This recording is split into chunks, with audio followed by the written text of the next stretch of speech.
Les pieds dans le plat. Cyril Hanouna. D'où vient l'expression faire les 400 coups? Je sais que Valérie Benaïm a une idée, mais on va la laisser encore potasser un petit peu. On va demander à celui qui a souvent les bonnes explications, c'est Laurent Guimi. Alors, je pense que c'est une expression de théâtre. Vous savez que quand commence une pièce, et pendant toute la durée d'ailleurs des représentations, les comédiens sont au millimètre, ils respectent totalement le texte, mais en général, à la dernière, on déconne un peu, quoi. On se fait des gars. Le langage, s'il vous plaît. Non, mais les artistes se font des blagues, etc.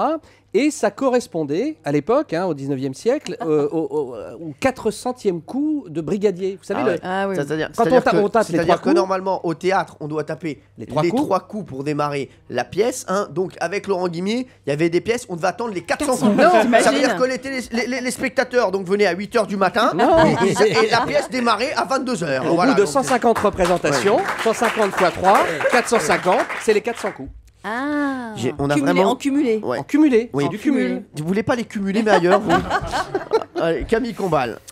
Moi, à mon avis, ça doit venir des coups de fusil ou des coups de canon. Ça doit être pour célébrer, à l'époque, comme dirait Valérie Benaïm, à l'époque, à mon avis, ils ont dû tirer 400 coups ou pour faire, je sais pas, pour se défendre ou pour célébrer une victoire, quelque chose comme ça. Ça va être des coups de fusil ou des coups de canon. D'accord. Je reste dans le flou parce que c'est plus de chances d'être dans le vrai. Oui, bossez plus. Si je peux vous donner un petit conseil comme ça, voilà, glisser comme ça.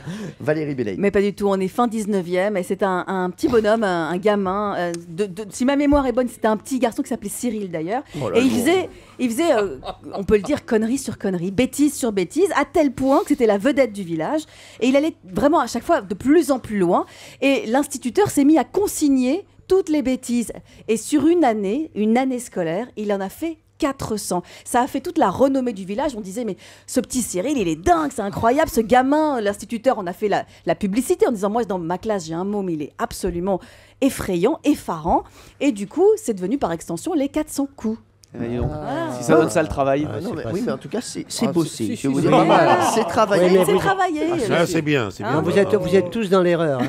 Alors, Marcel, vous avez une idée. C'est l'orthographe qui est vicieuse.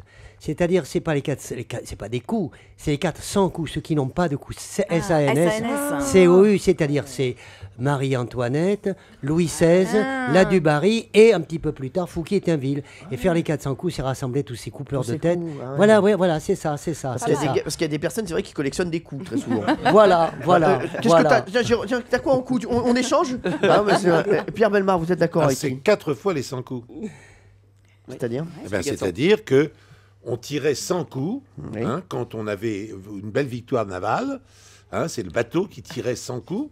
Et évidemment, 400 coups, c'était quand il y avait 4 bateaux qui tiraient ensemble pour la victoire navale. Et bien, je vais vous donner la véritable explication. C'est vrai, c'est intéressant, non, ce que je raconte. C'est pas ça, mais qu'est-ce que tu sais que tu es un improvisateur. Alors, on avait déjà le déclencheur, maintenant, non, l'improvisateur. C'est ça, Marcel. Alors, je vais vous raconter. En guerre contre les protestants, Louis XIII envoie en 1621 ses troupes attaquer la ville de Montauban. Je m'en rappelle comme si c'était hier. Qui est une ville protestante. Pour faire plier ses habitants en majorité protestants, bravo, Louis XIII ordonna qu'on tire 400 coups de canon sur ceux qui avaient, selon lui, une vie désordonnée, sans respect des us et coutumes. Mais les Montalbanais, nullement impressionnés, résistèrent à l'attaque et firent même fuir l'armée royale qui les assiégeait. La légende raconte que les habitants de la ville, ayant subi les 400 coups, étaient en train de festoyer lorsque les boulets se sont abattus sur la ville. Et celui qui avait la meilleure explication, c'est celui qui n'a pas besoin de travailler pour réussir. C'est Camille Combal. Ça n'a rien à voir. Il a parlé de victoire. Ça n'a rien à voir. C'est le plus proche. Oui, Europe 1, les pieds dans le plat. Tous les jours, 10h30, 12h30. Cyril Hanouna.